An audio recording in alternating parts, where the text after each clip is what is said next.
La linterna de Diógenes. Diógenes.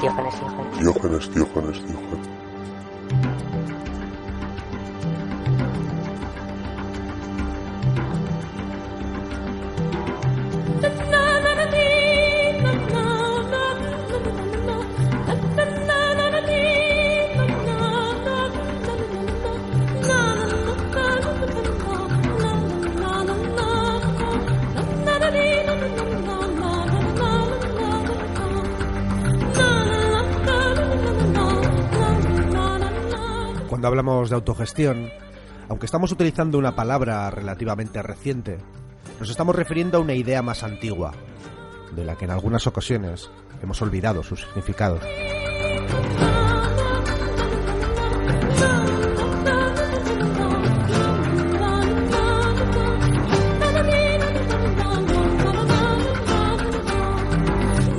La autogestión supone que la organización, la regulación, la toma de decisiones, es decir, la gestión, parten de los mismos usuarios de un recurso. Tan sencillo como eso, y a la vez tan complejo. Las tierras gestionadas por aquellos que las trabajan, un taller mecánico, una escuela, un ateneo, una emisora de radio. En cualquier caso, hablemos de medios de producción, de medios de comunicación o espacios educativos y culturales, nos referimos a proyectos colectivos, proyectos comunes.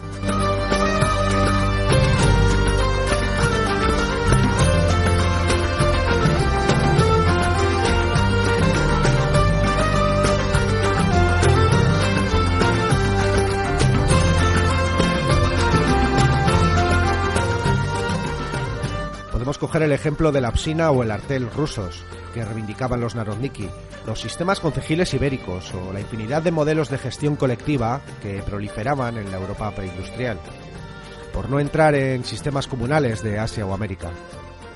En cualquier caso, estamos refiriéndonos a un uso y gestión comunal de bienes e instituciones en el ámbito rural, muy extendidas, precisamente hasta el sacrosanto triunfo de la propiedad privada y el Estado, que caminaron de la mano el uno del otro. El final de los comunales, en aras del progreso y el sagrado crecimiento económico, supuso impedir que la gente tuviera acceso directo a una serie de recursos y materias primas básicas que pasaron a manos privadas o estatales.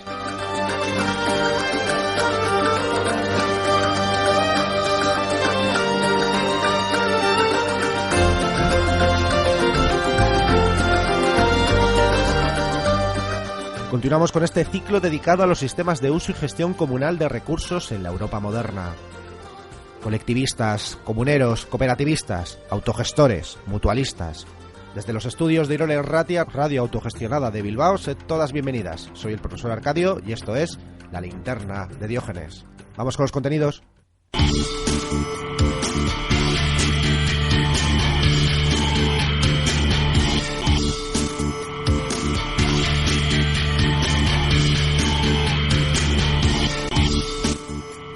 Esta semana nos introducimos en los bosques comunales y la importancia de los recursos obtenidos de ellos, en un tiempo, no lo olvidemos, en que la madera era uno de los principales materiales de construcción y la leña la principal fuente de energía.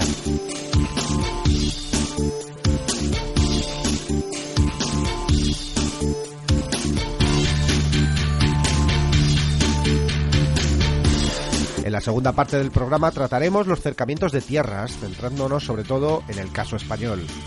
Estos son los contenidos de la linterna de esta semana. ¡Comenzamos!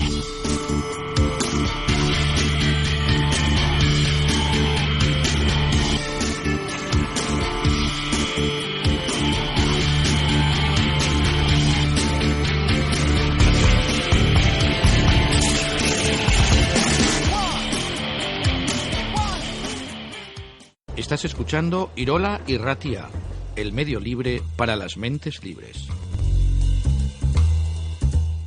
Tenemos al otro lado del teléfono a Iñaki Iriarte Egoñi, profesor del Departamento de Estructura e Historia Económica y Pública de la Universidad de Zaragoza, especializado en el estudio de los recursos comunales, gestión de montes y bosques, así como en la evolución en el consumo de leña. Además de publicaciones en diferentes revistas especializadas y colaboraciones en obras colectivas, es autor del libro Bienes comunales y capitalismo agrario en Navarra, de 1855 a 1935. Iñaki, muchas gracias por estar con nosotros y bienvenido a la linterna de Diógenes. Pues muchas gracias por invitarme. La semana pasada iniciamos este ciclo sobre los sistemas comunales introduciéndonos un poco en los conceptos y características básicas de los sistemas de tipo comunal. Hoy, si te parece, vamos a adentrarnos un paso más en el mundo de los comunales, hablando del caso concreto de los bosques. Para empezar, ¿de qué estamos hablando cuando hablamos de bosques comunales? Bueno, los bosques dependen mucho de cada región geográfica, pero bueno, lo básico sería toda la superficie de los pueblos que no estaba cultivada, pues se podía considerar de una manera o de otra como superficie forestal, ¿no? En algunos casos puede ser bosque propiamente dicho, con árboles altos y con, pues eso, ¿no? Lo que todos entendemos por un bosque. En otros casos pueden ser simplemente pues lo que se llama más bien monte, ¿no? Un monte bajo, cubierto principalmente de matorrales, que no tenía vegetación, pues eso, de árboles altos y tal, pero que sin embargo tenía utilidad económica también, ¿no? O sea que el monte podía ser muy variado, pero formaba una parte esencial en el mundo rural y para las economías agrarias también, ¿no? ¿Y qué bienes y materias se extraían de estos bosques comunales? Bueno, los bosques comunales eran una fuente de materias muy, muy variada, ¿no? Lo principal podía ser la leña o el carbón vegetal, que bueno, es una derivación de la leña, que servía básicamente para usos, bueno, para calefacción y para la comida, ¿no? Son dos usos muy básicos de cualquier sociedad, pero muy importantes. Y luego, aparte de eso, de la energía que se extraía en forma de leña o de carbón vegetal, pues bueno, el bosque era fuente también de otros muchos recursos, ¿no? Podía ser recolección de plantas muy variadas, podía ser también en un momento determinado una reserva cultivable, ¿no? Si hacía falta cultivar más tierra, pues se recurría al bosque, rozando, o sea, quemando una parte del bosque y cultivándolo durante un periodo y luego volviéndolo a abandonar. Si pasaban ríos por el bosque, pues también obviamente era una fuente de recursos de pesca, de cosas de estas, ¿no? Entonces, bueno, no es la parte fundamental de las economías agrarias, es una parte, vamos a decir, complementaria, pero que puede tener una importancia muy, muy fuerte, ¿no? Especialmente para la gente que no tenía demasiados recursos agrarios a su disposición, ¿no? Que podía recurrir a los bosques, si eran comunales, para obtener pues esos recursos complementarios que podían ser muy importantes. En este sentido, si no me equivoco, era bastante habitual que en los linderos de los bosques se asentasen gentes, ya sea de paso, de forma más o menos permanente, bueno, los squatters, a los que la comunidad les solía permitir tanto la construcción de viviendas rudimentarias como el acceso, como nos has comentado, a algunos de los recursos de los bosques. ¿Esto les permitiría de alguna forma entrar en las redes de intercambio propias de la comunidad?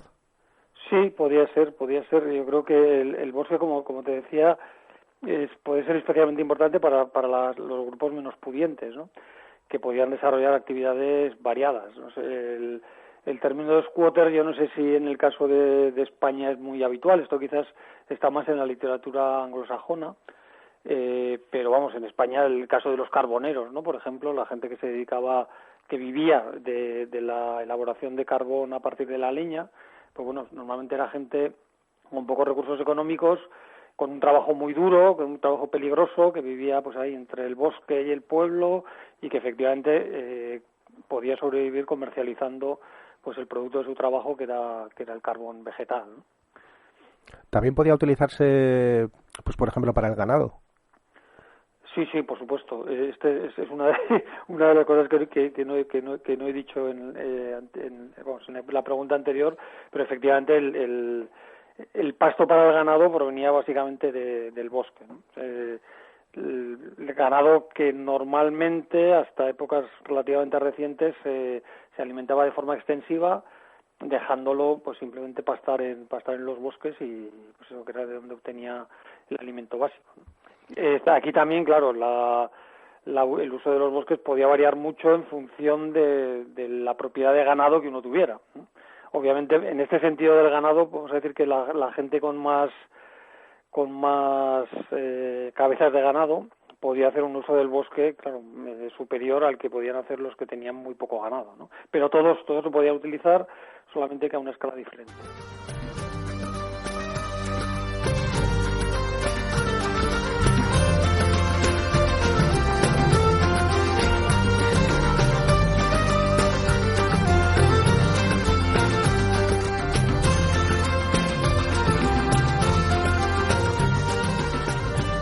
El uso comunal del bosque era de vital importancia para la supervivencia de las clases campesinas.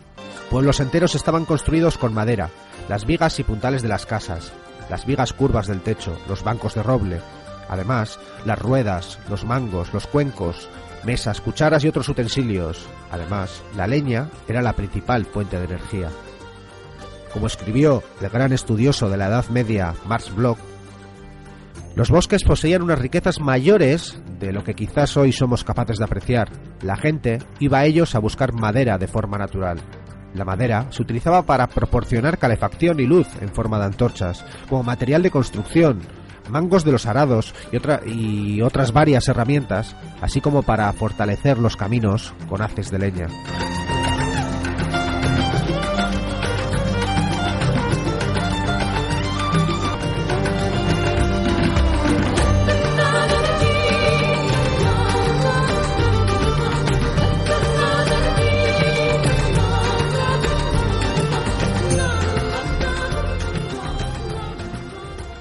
Entiendo que también, antes de entrar en la leña como fuente de energía, que la propia madera también sería, digamos, una materia prima importante, quizás para la elaboración de utensilios y demás. Sí, efectivamente. La madera era bueno, el material de construcción básico, aunque las casas estuvieran hechas de piedra. Bueno, esto depende mucho de zonas, ¿no? Pero incluso en las zonas donde las casas eran principalmente de piedra, la madera formaba una parte esencial de las estructuras, ¿no? Las vigas, los tejados, las ventanas, las puertas, etcétera, etcétera. Y luego pues, era también materia prima para la elaboración de muchos instrumentos agrarios, ¿no? Y por lo tanto, sí, no solamente la leña era importante, sino que la madera como materia prima también lo era, y mucho además. Hablemos entonces del caso concreto de la leña, que además has estudiado en más profundidad. ¿Cuál es la importancia del acceso a la leña en los sistemas comunales? Bueno, pues la leña, como te decía, es la energía básica, ¿no? que necesaria para la supervivencia. Entonces, en este sentido, pues el poder acceder, el tener acceso a la leña, pues, en un sistema comunal, vamos a decir que garantizaba una cierta capacidad, bueno, un acceso a toda la población, ¿no? La leña no tenía necesariamente por qué el reparto de la leña ser igualitario, pero sí que estaba, en todos los casos, dentro de los bienes comunales, regulada, ¿no? Es decir, regulado su uso y regulada su extracción. A veces se piensa que los bienes comunales o que el acceso a los comunales es un acceso libre, pero vamos, esto es bastante lejano a la realidad, ¿no? Normalmente lo que caracteriza a los comunales normalmente es la regulación. La regulación puede ser buena, puede ser mala, pero hay regulación. Entonces, en el caso de la leña, pues se regulaba la cantidad que se podía extraer, normalmente sin excluir a nadie de la comunidad, aunque no toda la comunidad tuviera un acceso igualitario a la leña, ¿no? Sino que también en función de diversas características pues se podía tener más o menos acceso. Pero vamos, era fundamental en la medida en que eso, que aportaba la energía básica para la supervivencia, calefacción y cocina, elementos esenciales para vivir, ¿no? Que sería la principal fuente de energía hasta que fue sustituida por el carbón, de forma al parecer menos rápida de lo que se piensa habitualmente, según lo que he podido leer en alguna de tus publicaciones. ¿En qué tiempo nos movemos, digamos, en que la leña, digamos, perdió peso frente al carbón? Bueno, esto realmente es algo en lo que estamos estudiando ahora, ¿no?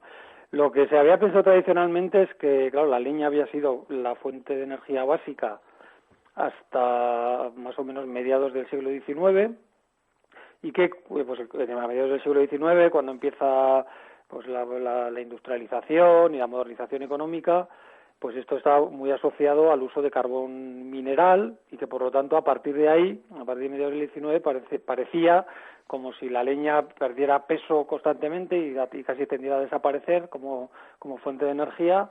Y el carbón, primero el carbón mineral, luego más tarde la electricidad o el petróleo, pues se hacían con, pues eso, ¿no? Con la cesta energética, vamos a decir. Lo que estamos descubriendo ahora es que esto que no es exactamente así, ¿no? O sea, que la incorporación de energías modernas desde mediados del siglo XIX no hace que la leña, que el uso energético de la leña desaparezca, ni muchísimo menos, ¿no? Y que, bueno, por lo menos hasta mediados del siglo XX, la leña en el mundo rural sigue teniendo una importancia muy, muy grande, ¿no? Muy, muy grande, y bueno, y Y probablemente es ahí, en la segunda mitad del siglo XX, cuando puede empezar a decaer.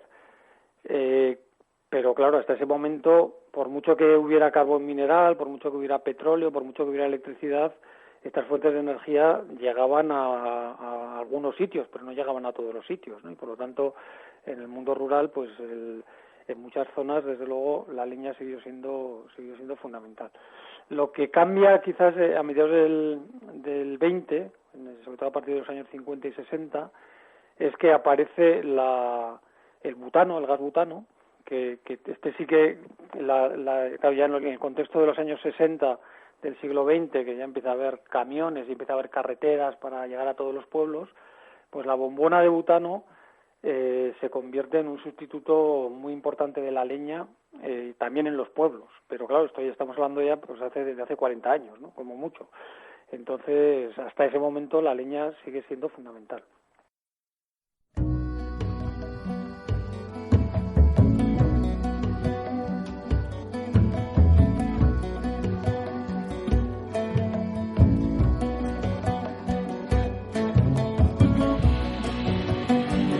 Los comunales permitían también la obtención de arena.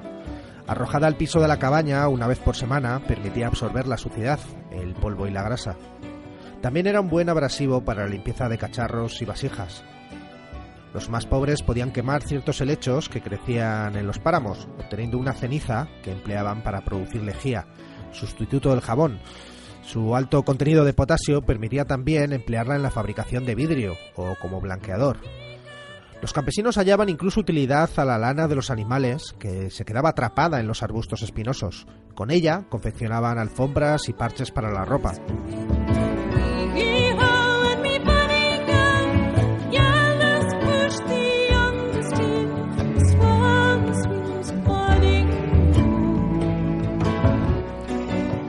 Junto con el combustible y con los materiales, la comida era otro de los grandes recursos provistos por el bosque y los baldíos comunales. Los frutos secos como las nueces y las avellanas, que podían venderse en los mercados urbanos, se hallaban en abundancia. El otoño proporcionaba hongos para la preparación de sopas y estofados. La foresta también proveía hierbas medicinales y hojas jóvenes para ensalada.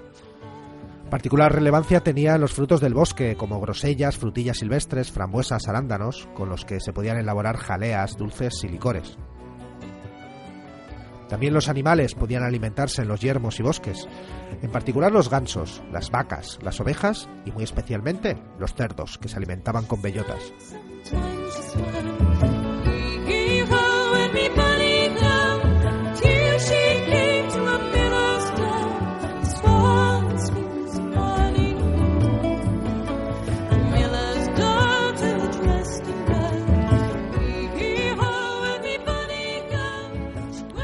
Como los aldeanos vendían en el mercado muchos de los productos que recogían en el bosque, los comunales podían también considerarse como una fuente de empleo. Tal era el caso de la venta ambulante de flores y frutos del bosque. En ocasiones la actividad podía convertirse en una ocupación de tiempo completo, la principal fuente de ingresos de una familia pobre sin tierras. Por ello, si bien toda la comunidad utilizaba los baldíos, para los pobres, para las mujeres y para los niños, era una parte vital de su economía. De hecho, según las regiones, los recursos comunales podían llegar a duplicar los ingresos anuales de una familia campesina. Eran el seguro, la reserva, la riqueza oculta, la parte más antigua de las economías rurales.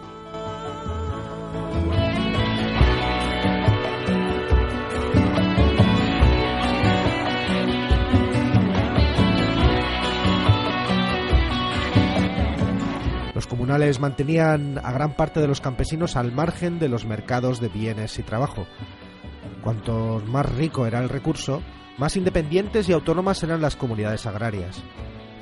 El tiempo que se empleaba en apacentar cerdos o gansos en la foresta, para recoger madera o forraje, para juntar flores o frutos del bosque, era tiempo que no estaba disponible para los empleadores. Eran horas de trabajo que estos nunca podrían comprar. Esta libertad permitía a los campesinos emplear su tiempo en otras actividades que escapaban a los parámetros del empleo formal.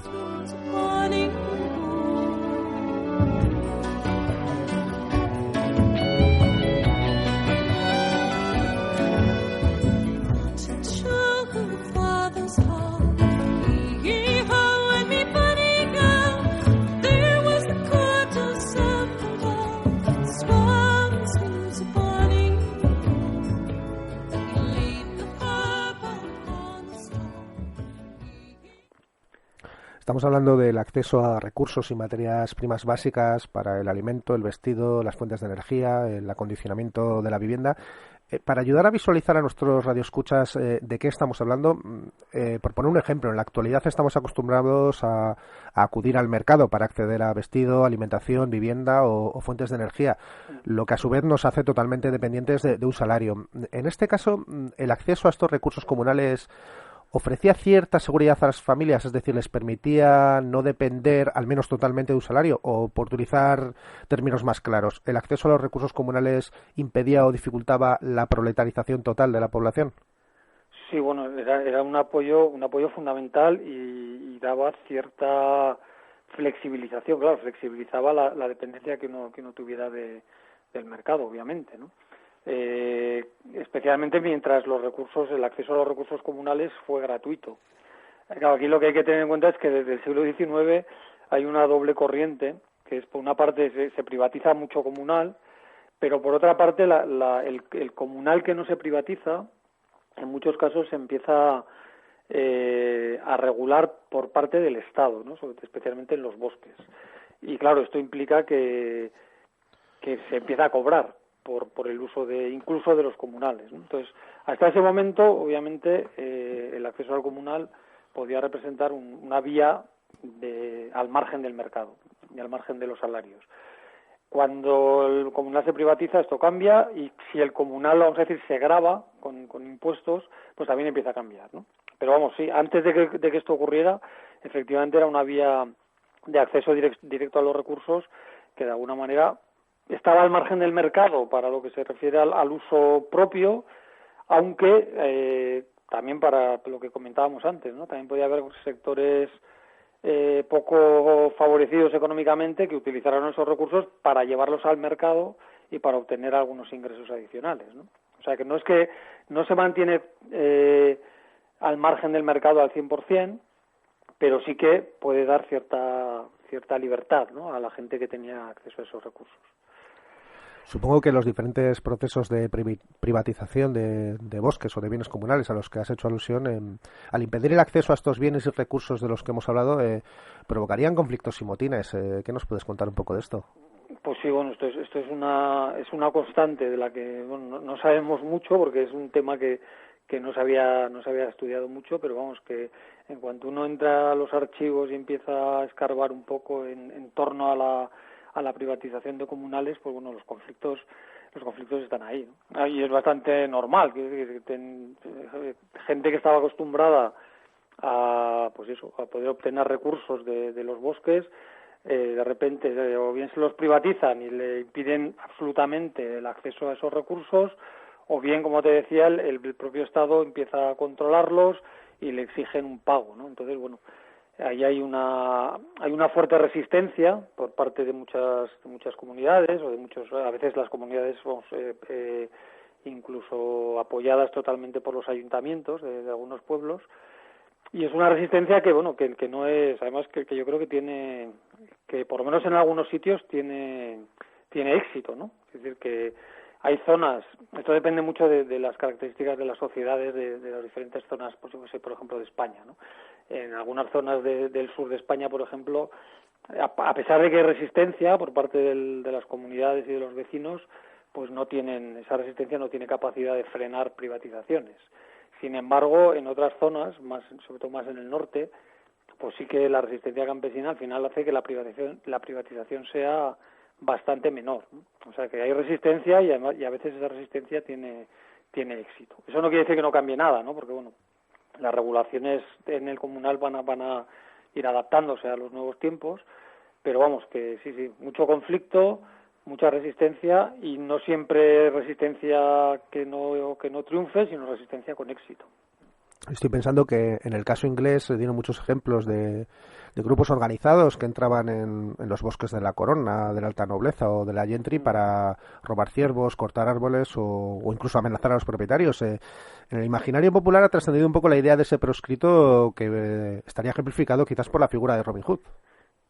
Sí, bueno, aquí por llevarlo un poco al ámbito popular. Sí, llegamos a tener Robin Hood, pero vamos, lo que está claro es que sí que hay cierta organización, aunque esto no queda muy claro nunca en los archivos, ¿no? pero cierta organización de la gente para establecer sistemas de resistencia, ¿no? Sistemas de resistencia que bueno, obviamente es los usos ilegales, ¿no? Claro, una vez que, si tú estás acostumbrado a entrar en un bosque y obtener leña, una vez que te lo privatizan, bueno, pues tú lo que haces es un uso que a partir de ese momento es fraudulento. Aunque tú sigas haciendo lo mismo que hacías antes de privatizado, tú sigues entrando en el bosque, ¿no? y lo haces de manera fraudulenta. Pero claro, y entonces cuando te pillan, pues puedes decir que, pues eso, que no sabías, ¿no? Lo que se llama la ignorancia fingida, pues en el sentido como una forma de resistencia también cotidiana, ¿no? Los motines, por ejemplo, que se utilizaba mucho que fueran las mujeres las que más protestaran, porque parecía como que si llegaba la Guardia Civil a reprimir, pues las cargas contra las mujeres tendían a ser más suaves que contra los hombres. O sea que sí que había, aunque ya digo que esto es no queda estrictamente claro, ¿no? Muchas veces en los papeles de los archivos, pero sí que se pueden intuir formas de resistencia, no sé si a la Robin Hood, pero vamos, organización, vamos a decir, social desde abajo para evitar, pues eso, o para tratar de paliar los efectos de la privatización.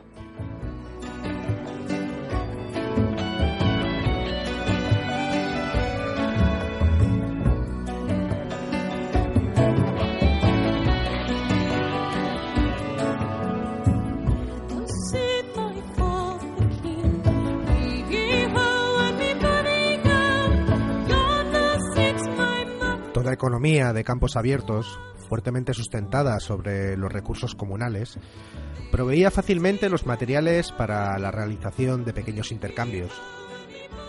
En ocasiones no eran más que pequeños presentes, una cesta de frutillas, un jarro de jalea, una carga de madera. Pero todos ellos eran significativos, porque en las sociedades campesinas los regalos contribuyen a que las familias menos pudientes establezcan lazos con el resto de la comunidad. Al mismo tiempo organizaban una red informal de seguridad social. Los aldeanos podían complementar sus ingresos con la industria rural o con el trabajo asalariado ocasional, pero ninguna de estas actividades ofrecía seguridad alguna en caso de crisis familiares o personales. El acceso a los comunales, en cambio, permitía construir relaciones sociales a través del intercambio de productos. Los regalos creaban lazos de obligación, implicaban siempre la reciprocidad, el retorno, y los baldíos comunales eran la mejor fuente de regalos y presentes para familias con recursos y salarios inadecuados.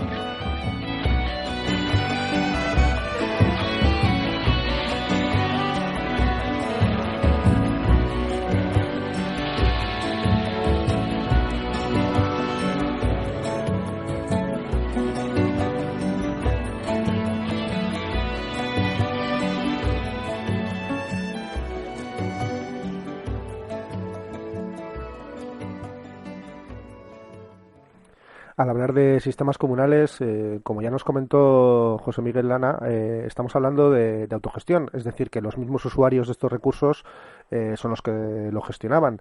Entiendo que esto implica una cooperación colectiva y, por lo tanto, acuerdos de compromiso que favorezcan la cohesión, es decir, tender hacia el consenso. ¿Esto es así? ¿El consenso y la cohesión son importantes en la gestión comunal de los recursos? Sí, hombre, por supuesto, tiene que haber cierto grado de consenso.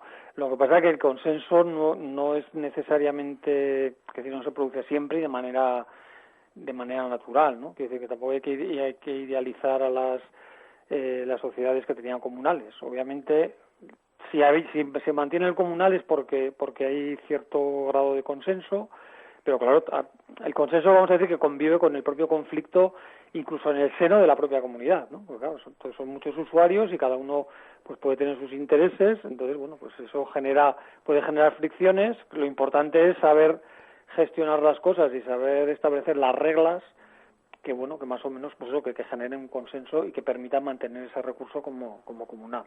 Cuando las disensiones internas son muy fuertes y más fuertes que el consenso, pues obviamente a lo que llevará eso será que haya privatización, ¿no? Cuando el consenso es superior a las disensiones, pues lo lógico es que el comunal o el uso comunitario de los recursos se mantenga. En relación a esto, Lana también nos mencionó la existencia de responsabilidades y normas comunes de uso. pero por incidir más en algo que intuyo importante para la supervivencia de un sistema comunal, estamos hablando de, como nos has comentado, una regulación, también sistemas de deliberación en cuanto a la imposición de multas, pero también podríamos hablar de sanciones morales, es decir, la importancia de la fama y el respeto de la comunidad sirven para disuadir de romper las normas comunes y de comportarse exclusivamente según los intereses individuales. Yo creo que sí, yo creo que esto es importante, ¿no? En cualquier sistema comunitario. La existencia de lo que, bueno, lo que E.P. Thompson, el historiador británico, denominaba como la existencia de una economía moral, ¿no? Uh-huh. No solamente basada en el interés individual de cada uno, sino bueno, en lo que simplemente por sentido común es justo para el conjunto de la comunidad, ¿no? Tener en cuenta eso, yo creo que es algo que en la actualidad es bastante evidente que esto se ha perdido mucho, ¿no? El componente moral que tiene la economía, ¿no? Y se ha cambiado por otro tipo de cosas. Pero en el mundo de la gestión comunitaria yo creo que es muy importante establecer esta moralidad, ¿no? Hay una moralidad obviamente que sea compartida o aceptada por todos con una serie de normas de conductas pues esenciales, ¿no? Esto no quiere decir que necesariamente en el uso comunitario tenga que haber igualdad absoluta, pero sí que los niveles de desigualdad soportables dentro de una gestión comunitaria sean controlables, ¿no? Que no sea que el que más tenga no tenga, yo que sé, 1000 veces más posibilidad de acceder a los recursos que el que menos tiene, sino que sean, aunque no sea igualitario, que sean unos márgenes razonables de sentido común y bueno, pues morales, ¿no? Que no sean escandalosos o inmorales, ¿no? Que esto, bueno, yo creo que es a lo que hemos venido en la economía actual, ¿no? En este sentido, precisamente, como nos has mencionado, ese concepto de economía moral de Thompson, algunos autores también hablan de ecología moral, en el sentido de esas regulaciones de las que nos hablabas, que impedirían quizás una sobreexplotación o un exceso en la extracción para que impidiese, digamos, la producción de los recursos dentro de los bosques, en este caso concreto, vamos, ¿no? Sí, yo creo que ahí hay, bueno, la intención de la gestión comunitaria tiene que ser siempre el mantener el recurso, porque si el recurso se va sobreexplotando, pues al final se quedaban sin recurso, ¿no? Entonces, bueno, yo creo que la idea estaba ahí, la idea de hacer lo que hoy llamaríamos, aunque esta palabra obviamente no se utilizaba, pero lo que hoy llamaríamos una gestión sostenible, ¿no?, de los recursos. Otra cosa es que acertaran, ¿no? Claro, porque esto es tener la idea de sostenibilidad es fácil, o bueno, es posible, pero claro, otra cosa es que en la gestión diaria uno sepa calcular para que el recurso sea sostenible, ¿no? Entonces, bueno, yo creo que la idea estaba y en función de casos pues se consiguió realmente una gestión sostenible, en otros casos igual no se consiguió. También depende mucho de la presión que pueda haber precisamente del mercado, ¿no? Cuando se incrementa mucho la demanda de un recurso, pues bueno, incluso en formas de gestión comunitaria, pues puede dar el caso de que precisamente porque el mercado demanda mucho, se tienda a explotar más y a veces, pues perdiendo el control, se puede sobreexplotar y el recurso puede tender a agotarse, ¿no? Pero bueno, de todas formas también podría haber mecanismos de tratar de evitar eso, ¿no? Una vez que se ve que se va en esa dirección, pues tratar de evitarlo. Pero bueno, volveríamos a tratar lo mismo. Cambio de reglas que generen, pues eso, una vuelta al uso sostenible. Bueno, vamos a quedar aquí. Iñaki Iriarte-Goñi, muchas gracias por ayudarnos a entender un poco mejor los sistemas comunales. Pues nada, gracias a vosotros porque, vamos, está muy bien que os intereséis por estos temas, ¿no? Es de agradecer. Muchas gracias.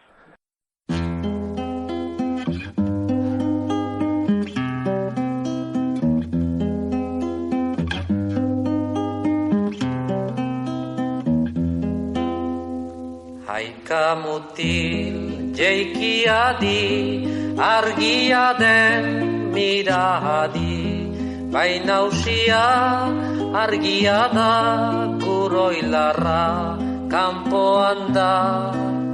Haika mutil jeikia di, argia den miradi.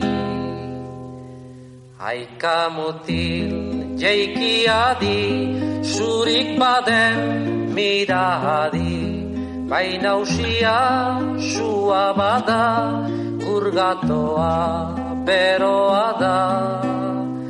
Aika mutil jeikiadi, zurik baden miradi. Aika mutil jeikiadi, horxet zer den miradi, baina usia aizea da, gurleioa ideki da. Aika mutil jeikiadi, horxet zer den miradi. Aika mutil jeikiadi, kanpoan zer den miradi, baina usia elurra da, lurra txuriz estali da. Aika mutil jeikiadi, kanpoan zer den miradi. Aika mutil jeikiadi, zer oinon den miradi, baina usia egia da, mutxiltxo hau unhatu da. Aika mutil jeikiadi, zer oinon den miradi. ¿No? El tener a un vecino llevando tu monte, de alguna forma, cuando el monte es del pueblo, pues te da el tema de la proximidad. Cualquier cosa que tengas, cualquier duda que tengas, cualquier aclaración, vas y hablas con un vecino. No tienes que ir ni a León, ni a Valladolid, ni a Madrid, ni a ningún sitio. Estás escuchando Irola y Ratia, el medio libre para las mentes libres. Se está extrayendo la madera por multinacionales madereras, y los que realmente vivimos del monte y queremos vivir del monte nos hemos quedado fuera de todo tipo de trabajos.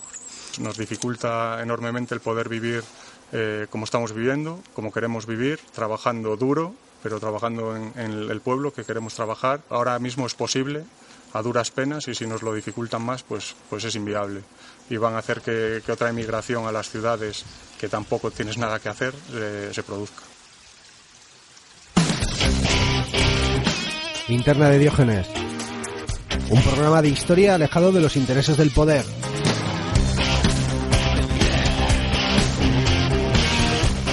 No tenemos miedo de rebuscar demasiado profundo. No tenemos miedo de lo que nos podemos encontrar. No tenemos miedo de pensar.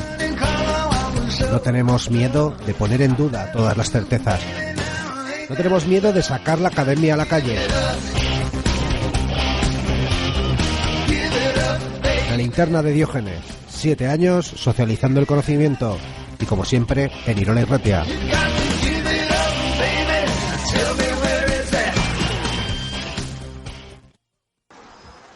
La facendera es a donde tocas a concejo, que se toca la campana, se avisa al pueblo previamente y luego se hacen los trabajos que se acuerden personalmente de los vecinos, sin interés de ánimo de lucro ninguno, para hacer los trabajos que se piensen hacer o se realicen, como por ejemplo cuando se hizo el consultorio que tenemos aquí, la Casa del Pueblo, que lo hicimos todo de prestación personal. Fines de semana, cuando fuimos pudiendo, lo fuimos haciendo, y ahí está hecho, y viene el médico un día por semana. Yo creo que el gobierno lo que pretende es eliminar de un plumazo juntas vecinales para justificarse a nivel de Europa que quitaron tantas entidades o tantos puestos, o como lo quieran llamar, y luego detrás de eso venir la despoblación y venir todo, aprovecharse de la gestión de los montes, del patrimonio de las juntas vecinales, del patrimonio que tienen las juntas vecinales y demás, que pasen a otros organismos, diputación, ayuntamientos mayores o X, lo que sea. Yo pienso que es para eso solamente. Ante esta ley que pretende el gobierno, yo creo que lo único que podemos hacer es luchar, que nos dejen las entidades locales como estamos, porque no genera gasto ninguno al Estado, y al contrario, lo que genera son beneficios, y que nos las dejen como están, y aquí paz y en el cielo gloria. Aprendí que la gente cuidaba de todo lo que le iba a dar el sustento, de todo lo que le iba a dar el sustento a ellos, a sus hijos y a sus nietos. Lo atendía, lo curaba y lo procuraba. Entonces, la sostenibilidad tan traída y llevada es algo que no nos hemos inventado ahora. La gente que habitaba en el medio rural, miraba no solamente por lo que estaba en este momento, sino por lo que iba a venir. Y además, igual que en las propiedades particulares, con lo del común. Un peculio particular que la gente procuraba trabajando sus pinos, por ejemplo, con la resina, pero luego había otro bien para el común que luego se utilizaba para el tema de las calles, el tema de pagar al maestro, el tema de pagar al médico cuando no había seguridad social para todos. La iguala del médico y del practicante se pagaba con el dinero que salía del patrimonio comunal. Por eso es tan importante que las personas que están viviendo en ese territorio no se les desligue de la gestión de esos recursos, de ese patrimonio y de esos bienes que están ahí gracias a ellos y ellos gracias al patrimonio que está en el entorno.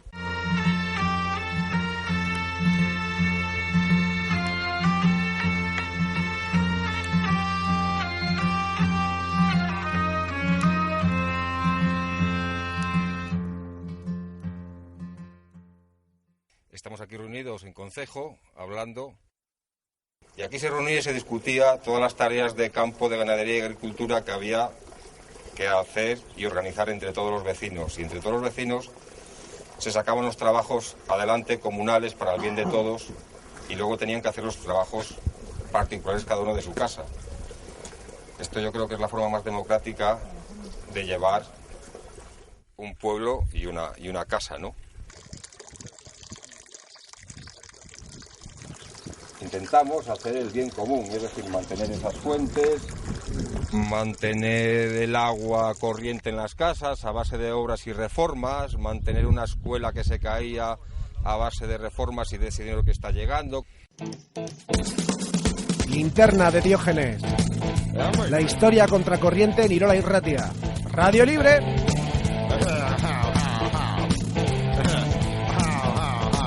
Porque el conocimiento debe ser libre.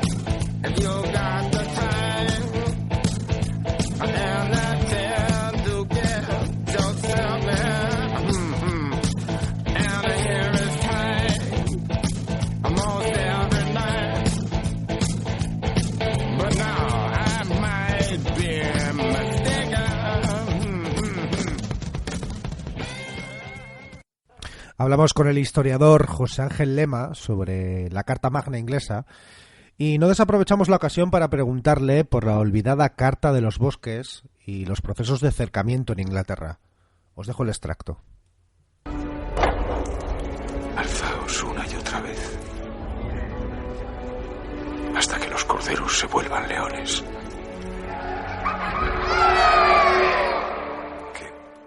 Por otro lado, la primera edición académica de la Carta Magna la publicó el jurista William Blackstone en el siglo XVIII. Y en esta edición, en realidad, habría dos cartas separadas. La Carta Magna, que es de la que hemos estado hablando, y otra menos conocida, la Carta del Bosque, en la que en parte ampliaba un artículo de la Carta Magna algo ambiguo sobre el uso de los bosques, en muchos casos tradicionalmente de uso comunal, por la gente común, valga la redundancia. ¿Qué es esta Carta del Bosque? Bueno, la Carta del Bosque creo que se concede ya en época posterior, creo que yo la asocio ya a la época de Enrique III de Inglaterra. El problema es el siguiente, tengo entendido que en Inglaterra el concepto de comunales, a diferencia de lo que ocurre en el continente, no existía. Y en principio se había producido una apropiación por parte del rey de grandes zonas de bosque que en principio quedaban reservadas para la actividad de la caza. En principio la Carta del Bosque lo que hace es, a partir de una cláusula que si viene a la Carta Magna, es limitar en principio la capacidad del rey de utilización del bosque y reconocer algunos tipos de derechos tradicionales o que las comunidades campesinas tenían en los bosques de Inglaterra. Ese de aquí lo tengo. En este sentido, esta Carta del Bosque intentaría limitar la privatización de elementos tradicionalmente comunales. En este sentido, esta Carta del Bosque sí que en parte defendería un poco los intereses de la gente común, mientras la otra carta, pues sí que estaba, inmersos en ella los intereses, pues de la nobleza o de la burguesía, y en este caso, en esta Carta del Bosque, estarían, más descritos los intereses de la gente común, los campesinos. Sí, efectivamente, la Carta de los Bosques en principio lo que hace es establecer una serie de derechos de uso común para tierras de pasto, frutos, caza, etcétera, reservando y protegiendo los derechos de los sectores no privilegiados de la sociedad. De hecho, y en principio estaría luego por así decirlo, o estaría de trasfondo en las resistencias sociales que se producen en Inglaterra ya en época moderna, conforme se va produciendo, por ejemplo, el proceso de las enclosures, es decir, de la creación de los cercamientos que se aprovechan para la explotación ganadera. Hay toda una tensión social en torno al aprovechamiento del bosque, y luego una serie de tensiones sociales que se relacionan con este problema. Señalar también que en torno al problema del bosque surgiría luego la figura del proscrito, es decir, el campesino que rompe, que viola, por así decirlo, los cotos de los derechos de coto de la nobleza, y contraviene la ley a pesar de los castigos que podían imponerse por practicar la caza o aprovechar el bosque en contra de las disposiciones reales. Robin Hood sí surge en este contexto. Lo que ocurre es que luego la figura sería aprovechada posteriormente por folclore, la televisión, el cine, etcétera. Por decreto real, Robin Longstrike, conocido como Robin Hood, y los que le cobijen o le auxilien quedarán declarados forajidos del reino, y cualquier inglés podrá arrebatarles la vida y hacerse con sus propiedades.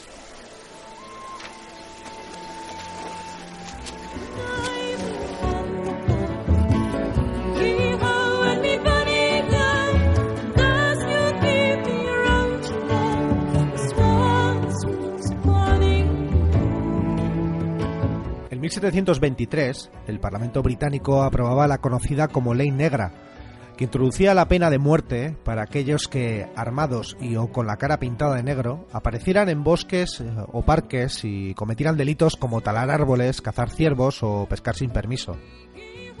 Tanto por su severidad como por el carácter impreciso de la redacción, esta ley aportaba un versátil arsenal de muerte, apto para reprimir muchas formas de descontento social.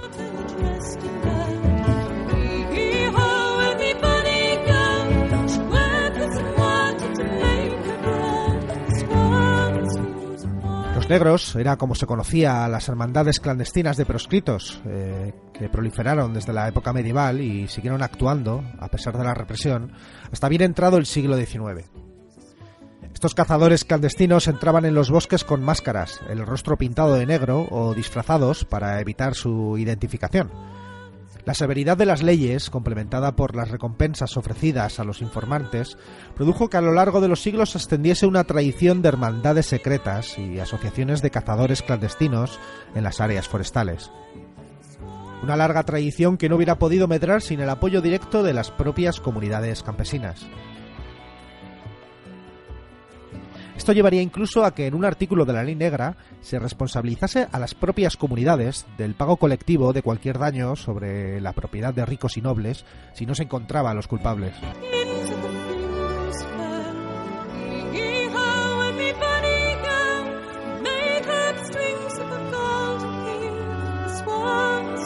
Sin embargo, como analiza Epi Thompson en su estudio sobre la Ley Negra, esta legislación fue elaborada y utilizada con el propósito de reprimir casi cualquier resistencia a los procesos de privatización y cercamiento, permitiendo aplicar la pena de muerte ante multitud de delitos sobre los bienes de los propietarios ricos. En definitiva, el aparato policial y la legislación se adaptarían para enfrentarse a las resistencias a este proceso de expropiación sobre las gentes del campo, para defender en definitiva la propiedad privada de los ataques de los pobres.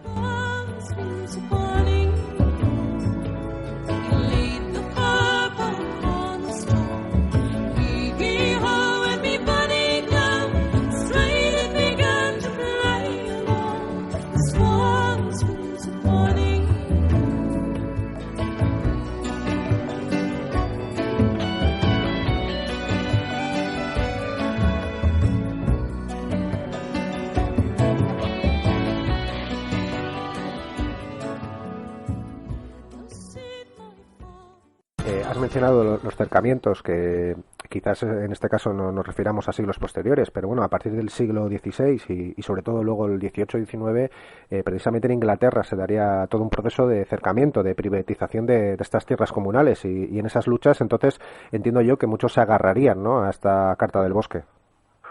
Sí, efectivamente, efectivamente fue utilizada. El proceso de cercamientos hay que asociarlo también con las transformaciones que sufre la economía inglesa ya es en época posterior, a partir ya del siglo XIV, es decir, hasta medio del siglo XIV, Inglaterra lo que hace es, en principio, es exportar lana en bruto, pero ya a partir de mediados del siglo XIV se observa cómo se empieza a desarrollar una industria de textil, y ellos en principio, y cada vez interesa más a las élites que se benefician de esta industria, disponer de ellas también de lana, lo cual también influye en los cercamientos. Luego ellos se relacionan también con el proceso de despoblamiento del mundo rural. A partir de mediados del siglo XIV tenemos la peste negra, pero con posterioridad vemos como muchos pueblos también se van vaciando, el proceso de cercamientos también, y también esta reorientación de la economía pues también influye efectivamente en estas cuestiones. Para que nuestros oyentes se sitúen un poco, estamos hablando precisamente de este paso de la economía feudal a la economía capitalista. Bueno, sí, en principio sí, o más, diríamos que se va sentando las bases de un desarrollo industrial y comercial y también de una manera especial de entender la propiedad, y con el tiempo conducirían a la plena implantación del capitalismo. En principio esta sería la idea, es decir, una implantación del derecho de propiedad y una serie de procesos de expropiación relacionados con los cercamientos, pero es un proceso lento, de lentitud secular. Por ejemplo, ya preocupaciones por parte de personas con sensibilidad de problemas sociales lo tenemos en el siglo XVI con Tomás Moro, que escribe un libro titulado La Utopía, que propone un modelo de sociedad ideal, pero la primera parte del libro es una crítica a la sociedad inglesa de la época, menciona el problema de los cercalos y cómo poco a poco, creo que es una frase casi literal suya, con el tiempo las ovejas acabarán comiendo a los ingleses. Hay una serie de élites locales relacionadas con la pequeña nobleza, con los sectores de la burguesía urbana creciente, que están implicados en este proceso muy lento de expropiación que con el tiempo también se relacionaría con la revolución industrial. Yo pregunto a los presentes si no se han puesto a pensar que esta tierra es de nosotros y no del que tenga más.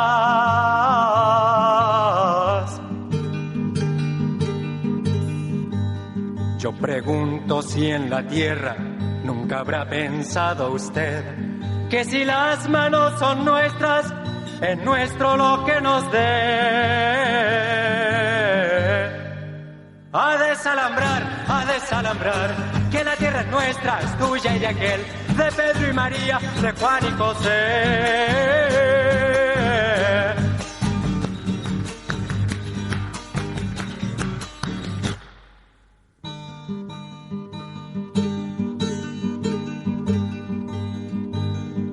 molesto con mi canto a alguien que no quiera oír, le aseguro que es un gringo o un dueño de este país.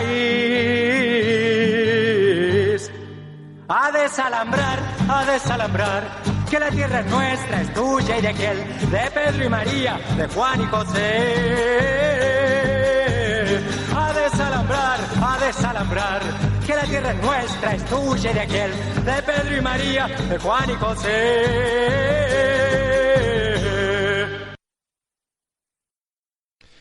Al hablar de bienes y recursos de uso común en la Europa preindustrial, debemos entender que estamos hablando de formas de uso y gestión colectivas de bienes como los pastos, la leña, la madera o la pesca, de regulación y vigilancia colectiva de los tiempos y formas de cultivo, de un solapamiento entre derechos de propiedad individual y colectivos.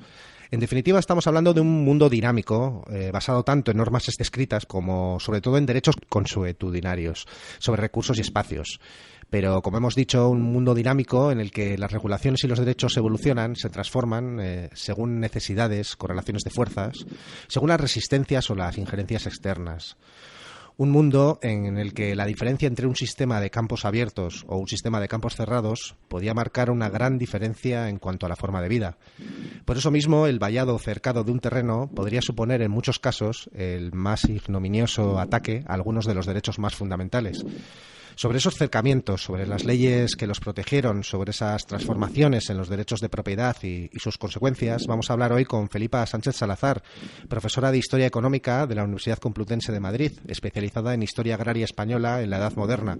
Entre otros temas, ha estudiado el caso de los cercamientos en España, así como las doctrinas y el marco jurídico que las auspiciaron. Felipa, bienvenida a la linterna de Diógenes. Hola, buenas tardes. Gracias por invitarme a la participación en tu programa. Derechos comunales como la derrota de Mieses, el espigueo, carboneo, la caza, se ven afectados por los cercamientos. Pero antes de hablar propiamente de estos cercamientos, quizás convendría contextualizar algunos de los usos colectivos contra los que atentaban esos cercamientos. Hasta ahora en este ciclo sobre los comunales hemos hablado de uso y gestión colectiva de bosques, montes o baldíos, espacios y recursos cuyo uso comunal estaba regulado de forma colectiva. Pero lo que quizás no haya quedado claro es el uso colectivo de espacios que podríamos calificar de forma simplista como privados o individuales. Me estoy refiriendo a las tierras de cultivo de propiedad individual, pero que bajo determinadas circunstancias eran usadas de forma colectiva. Por poner un ejemplo, ¿podrías explicarnos en qué consistían prácticas como la derrota de Mieses o el espigueo? Sí, pues la derrota de Mieses era el aprovechamiento comunal que producían las tierras cultivadas cuando descansaban por estar en barbecho o erial, y de los rastrojos recogida la cosecha de cereal. Quiere decir que los ganados de todos los vecinos, como aprovechamiento comunal que era, podían entrar en esas tierras a pastar, y al mismo tiempo que pastaban estaban abonándolas, contribuyendo a que se recuperaran los nutrientes perdidos tras el cultivo. Y el espigueo era también una práctica comunal. Significaba que las familias campesinas podían entrar a los campos, aunque fueran de propiedad individual, a recoger las espigas caídas, o, por ejemplo, la rebusca. Podían entrar en tierras que contenían vides u olivos a recoger los frutos caídos una vez recolectados por los propietarios, y ese también era un aprovechamiento comunal. Aunque los cercamientos no son una novedad en el siglo XIX, es en ese contexto europeo de las conocidas como revoluciones liberales o burguesas en el que el Estado interviene de forma más consciente para propiciar esa transformación de una propiedad compartida, dividida en múltiples derechos, a un tipo de propiedad individual absoluta. ¿Qué nos puedes contar de este caso español de inicios del siglo XIX o de este proceso, digamos, de transformación en los derechos de propiedad? La implicación del Estado, sobre todo, en este caso.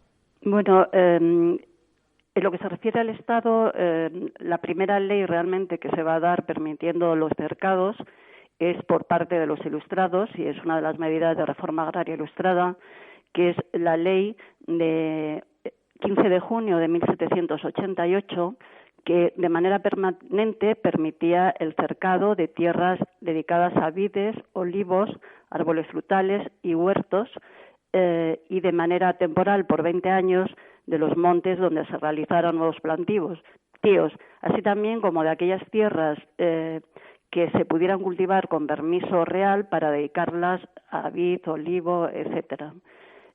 Esa es la primera normativa que se da relativa a cercados, referente a toda España. Leyes más particulares se dieron también en el siglo XVIII, por ejemplo, tierras que se colonizaron, como las de Serra Morena, podían ser cercadas por los colonos, tierras repartidas en Extremadura en virtud de un decreto de 1793, de 28 de abril, también podían ser cercadas por parte de aquellos a quienes se adjudicaran para ponerlas en cultivo. Y en 1801 se dio también una facultad real para repartir tierras incultas en el ámbito de la sociedad cantábrica, y aquellos a quienes se adjudicaran podían cercarlas y dedicarlas, por ejemplo, a prados artificiales. Luego ya con las Cortes de Cádiz van a dar 2 decretos relativos a cercados. El primero, de 14 de enero de 1812, permitía cercar y acotar los montes cuyo suelo y arbolado perteneciera a los particulares, y el 8 de junio de 1813 el decreto se ampliaba para toda clase de tierras pertenecientes a particulares, ya fueran libres, ya fueran vinculadas. Aunque es verdad que ambos decretos establecían un respeto a todo aquello que era esencial para la transhumancia, como las zonas de paso, los abrevaderos y las servidumbres. Has mencionado precisamente a los ilustrados. ¿Serían precisamente los ilustrados los que alumbraron, digamos, esa nueva conceptualización de la propiedad? Es decir, esa diferenciación entre propiedad imperfecta, esa propiedad dividida en diferentes derechos, y en aras de esa sacralización de esa propiedad perfecta, digamos, privativa y absoluta.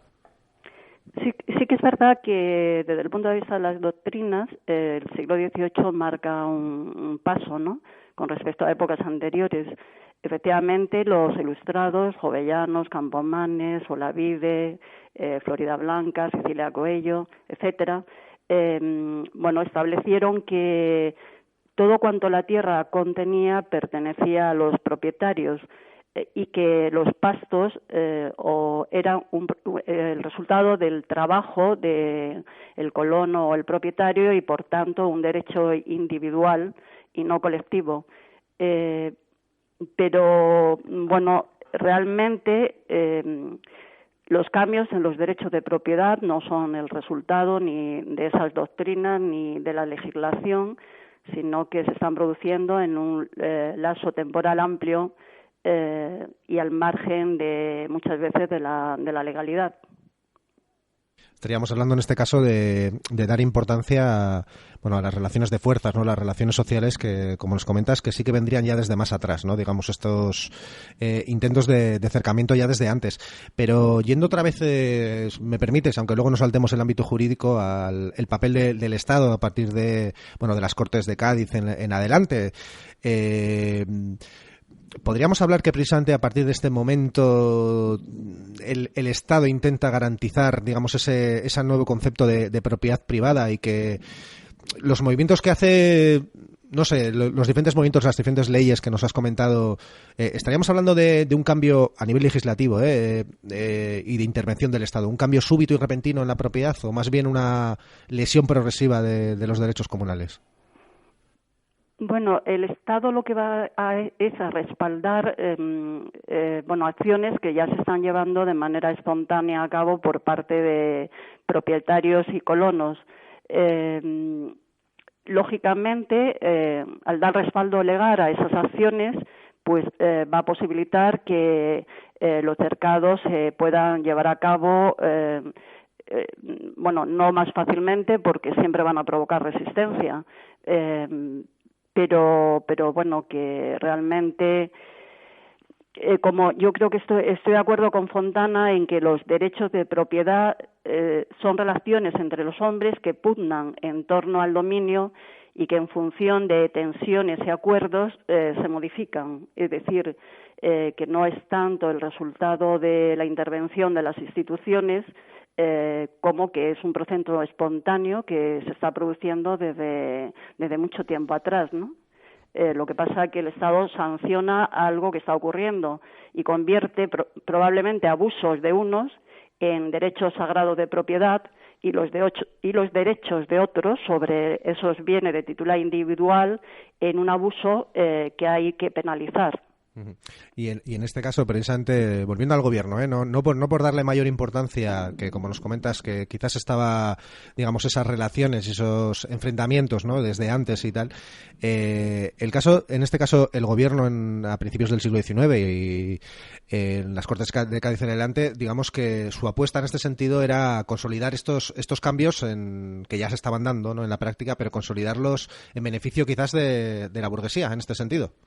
Sí, efectivamente. En realidad lo que está legislando es acorde con la Constitución de 1812, que está sancionando el respeto a la propiedad privada y está sacralizando de alguna manera ese respeto a la propiedad individual, con la idea de convertir la propiedad en una propiedad perfecta o plena, ¿no?, en el que el titular tenga libertad de uso sobre sus bienes y sobre sus productos, sin que esté limitado por costumbres o prácticas tradicionales.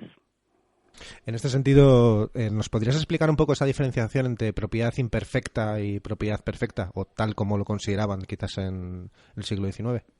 Sí, bueno, por propiedad imperfecta lo que se entiende es la existencia de distintos derechos de uso y propiedad sobre una misma tierra, con independencia de quién fuera su titular. El derecho, es decir, el propietario veía limitado el poder disponer de su propia tierra porque existían, por ejemplo, los privilegios de la mesta, la derrota de Mieses, la tasa del precio de los cereales, etcétera, impedimentos, ¿no?, jurídico-institucionales que le impedían la plena disponibilidad de sus bienes. Y por propiedad perfecta, pues significaría que la propiedad sería absoluta y en el sentido de que el titular tendría plena disponibilidad sobre sus bienes y los productos obtenidos, sin que fuera limitado su derecho por costumbres o prácticas tradicionales. En este caso, como nos comentabas, en esa propiedad imperfecta tan habitual, ¿no?, en la Europa, en este caso en la España moderna, estaríamos hablando de una serie de obligaciones, ¿no?, colectivas que todos tendrían que respetar. En este caso, pues el titular, ¿no?, de unas tierras tendría también que guardar una serie de normas en cuanto a cuándo comenzar el cultivo, cuándo dejar de cultivar, la forma en la que hacer. Es decir, tendría una serie de obligaciones que hacer independientemente de que, digamos, fuese el titular de esa propiedad, ¿no? Sí, efectivamente. Sobre las tierras, en realidad, pesaban derechos diferentes. El derecho de siembra sería un derecho individual y el derecho a los pastos o a otros productos naturales sería un derecho comunal. Por eso la derrota de Mieses implicaba que las tierras debían de cultivarse en hojas, 2, 3, 4, en la que una, por ejemplo, si fuera 2 hojas, una se sembraba y otra permanecía en barbecho. Si fuera 3, una permanecía sembrada, otra en barbecho y otra erial. Y, los ganados podrían entrar a las hojas no sembradas. Y esto significaba que los campos de todos se ponían en común y todos tenían que realizar las labores de siembra en la misma fecha, la recogida de la cosecha en la misma fecha, es decir, había que respetar esta serie de normas, lógicamente también por parte de los propietarios. Te voy a hacer una pregunta un poco ingenua. Claro, podemos entender que los cercamientos romperían con todo esto, pero ¿en qué consiste en lo concreto, en la práctica, un cercamiento? Sí, pues, el cercado es un impedimento físico y legal para entrar en campos que antes estaban abiertos, porque la derrota de Mieses implicaba que los campos debían estar abiertos. el cercado podría estar realizado con vallas de piedra, con setos, con mojones, es decir, algo que individualizara que el uso de esa tierra se sustraía a la colectividad. En este sentido, entiendo que habría resistencias, ¿no? ¿A quiénes beneficiaba y a quiénes...? Bueno, quizás esta es una pregunta un poco compleja, pero bueno, la voy a lanzar. ¿A quiénes beneficiaba y a quiénes perjudicaba, digamos, los cercados o sobre todo la legislación posterior que garantizaba o que digamos, que apoyaba, ¿no?, esos cercamientos? Sí, lógicamente los cercados beneficiaban a aquellos que los realizaban. Los propietarios o a veces los colonos con consentimiento de los propietarios, porque cercar una tierra implica que se revaloriza y además si se establece un uso más intensivo de la tierra, pues el propietario aprovecha para subir la cuantía de la renta. El colono puede asumir el pago de una renta más alta si esa tierra estaba usándola más intensivamente y está obteniendo de ella mayores rendimientos, pero perjudica a todos aquellos que tenían derecho de uso en esa tierra cuando no estaba cercada, es decir, a los vecinos en su conjunto que podían aprovechar los frutos caídos en la tierra, que podían carbonear si contenía árboles, obtener leña, madera, que podían aprovechar los pastos de esa tierra de manera gratuita. Y, sobre todo también pues a los ganaderos.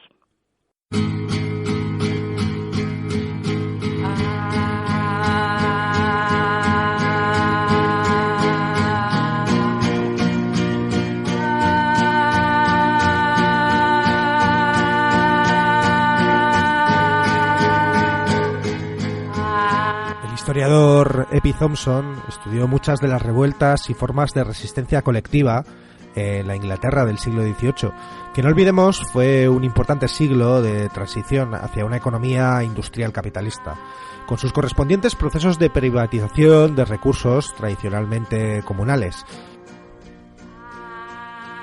En sus diferentes publicaciones nos habla de ataques a las viviendas de los propietarios, usurpaciones en sus tierras, caza furtiva, incendios provocados, destrucción de cercados o la práctica común de las amenazas anónimas en forma de cartas hacia los propietarios, exigiéndoles pagos o la apertura de los cercados.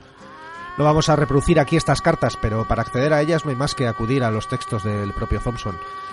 Toda esta serie de enfrentamientos nacen de una conciencia común de agravio, de unos valores y tradiciones comunes en torno a los derechos de uso, de un tipo de cultura propia que regulaba un tipo de funcionamiento colectivo, una serie de normas y sanciones para los infractores de esa economía moral, de la multitud de la que hablaba Thompson.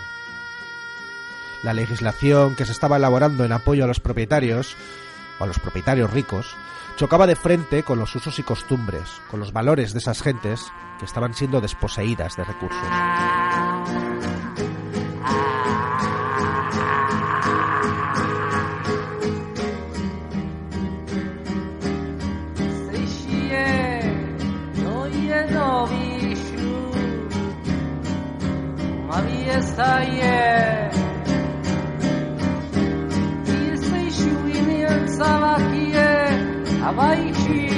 Ese proceso de acercamientos quizás progresivo, que leyendo algunos de tus textos, al parecer ya vendría desde la Edad Media, este proceso de acercamiento se encontraría con resistencias digamos de los propios comunales, de los propios usuarios y de esos derechos, o sea, que en este caso eran erosionados. Sí, lógicamente los cercados van a provocar una enorme resistencia por parte de los excluidos, en el sentido de que se les priva de unos derechos que tenían, ¿no?, sin ser indemnizados. Y lógicamente, pues muchas veces destruyen las cercas y los cercados son origen de numerosos pleitos, ¿no?, contra los propietarios o contra aquellos que lo están realizando. Desde algunos ámbitos de la historiografía o de la teoría política se suele aseverar que una de las funciones principales del Estado contemporáneo, en su advenimiento, en estos momentos a los que nos referimos, con todo su nuevo aparato jurídico, burocracia, funcionariado, capacidad de ejercer la fuerza, que la principal función de este recién nacido Estado contemporáneo sería la de garantizar la propiedad privada, asegurar los derechos de propiedad en un tiempo en que no eran muy seguros. Entiendo que esta tesis merece alguna reflexión, como que la afirmación de unos derechos de propiedad se hizo mediante la erosión de otros derechos de propiedad, ¿no? Sí, así es. Bueno, y por ejemplo, pues, se van a penalizar, ¿no? La entrada de otros en tierras cercadas, o sea, porque se considera ahora lo que antes era un derecho, ahora se considera un abuso. No obstante, también en lo que es la aplicación de la legislación liberal, el Estado tuvo de alguna manera que aplicarla con cierta flexibilidad para no sumar más enemigos al liberalismo. Por ello, por ejemplo, en los decretos de las Cortes de Cádiz estableció el respeto a las servidumbres, es decir, los derechos que otros pudieran tener en tierras ajenas. No se concreta cuáles son esas servidumbres. Es algo debatido en los debates de las Cortes de Cádiz antes de aprobarse el decreto de ley de cercados de 1813, y luego la legislación posterior, después de este decreto, trató de concretar qué servidumbres había que respetar, y solo se debían respetar aquellas que pudieran probarse con un título, que estuvieran fundadas en acuerdos o contratos de arriendo, por ejemplo, pero no se reconocía las que tenían su origen en prácticas tradicionales ni la posesión inmemorial. Y bueno, la derrota de Mieses realmente no estaba fundada en un título, era una práctica vigente, reconocida en las ordenanzas municipales, sancionada por la costumbre, y tenía un origen inmemorial, ¿no? Se basaba en la posesión inmemorial. Para aquellos hombres, estamos hablando de esta revolución liberal, de estos liberales, libertades políticas y las formas de propiedad, en este caso la propiedad de los particulares, estaban estrechamente asociadas. O sea, la defensa de las libertades políticas como este nuevo tipo de forma de propiedad. Sí, es algo que ha subrayado Fontana, y sí, estoy totalmente de acuerdo con su afirmación. Bueno, en el próximo programa, cuando hablemos con Rosa Congost, ahondaremos en alguna de estas cuestiones. Felipa, muchas gracias por ayudarnos a entender mejor la historia. Nada, gracias a ti por dirigir un programa divulgativo sobre historia tan formativo, poco usual, ¿no?, en los medios de comunicación.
pero a mí de mi tierra y de mi pueblo no me va a echar nadie.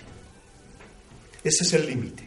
No me va a echar nadie, me tienen que matar antes de que me quiten mi tierra, que vienen a por ellas. Vienen a por ellas, todo el fenómeno de acaparamiento de tierras. Esto está unido a todo ese fenómeno que se está viviendo a escala global. Son multinacionales que vienen a acaparar todo, los recursos naturales, las semillas, las tierras, el agua. Y esto hace parte de esa estrategia. Los celores de Ambrosio van por el río y Ambrosio va diciendo: hay pelares míos, cómo se la lleva el río, cómo se la lleva el agua, la cañita y el corcho con que pescaba. Corcho con corcho, caña con caña, tú eres la reina de mis entrañas. ¡Vamos!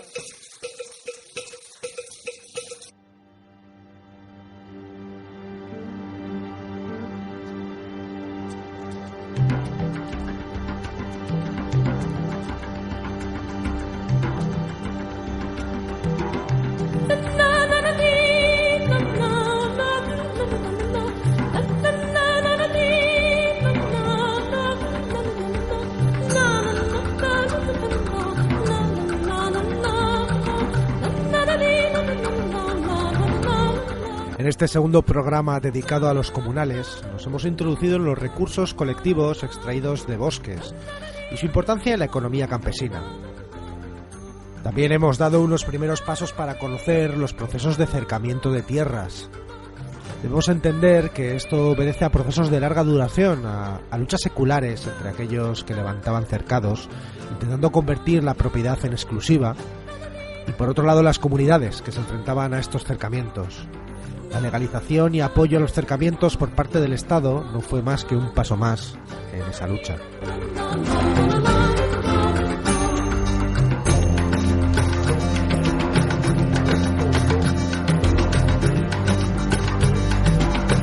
El cercado de bienes comunales en favor de una propiedad privada excluyente no sucedió sin tensiones, sin enfrentamientos, sin resistencias activas o veladas.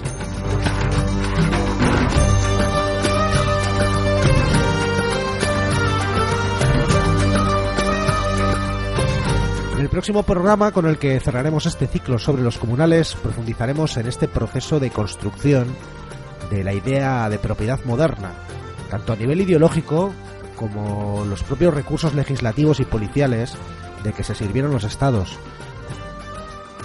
Estaban en juego unos recursos comunales que tenían una gran importancia para la supervivencia y autonomía del campesinado frente a los intereses de los propietarios ricos. La semana que viene reflexionaremos sobre esta lucha, sobre el triunfo de la propiedad privada, sobre la gran obra de la propiedad.